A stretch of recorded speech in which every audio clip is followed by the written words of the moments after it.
হয়তোবা কোনো আল্লাহওয়ালার ঘর বা আল্লাহর নিজের ঘর। ভাই আল্লাহ তাআলা তার ঘরকে সে তার নিজের মতো করে রক্ষা করছে। এই যে দেখেন আমেরিকা বা যুক্তরাষ্ট্রের এত এত ক্ষয়ক্ষতি হয়েছে, এই বাড়িটা চারপাশে পুরিয়া দেখেন কি হয়ে গেছে। আর এই বাড়িটা একটু ক্ষতিও হয় না, একটা কিছু পড়ে নাই বাড়িটা।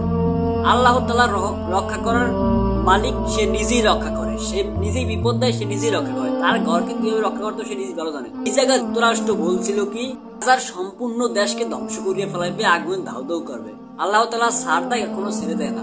এই যে দেখেন যুক্তরাষ্ট্রের একটা অরাজ্য সব পুড়ে ফেলাইছে, পুরো ছাই ছাই করে ফেলাইছে।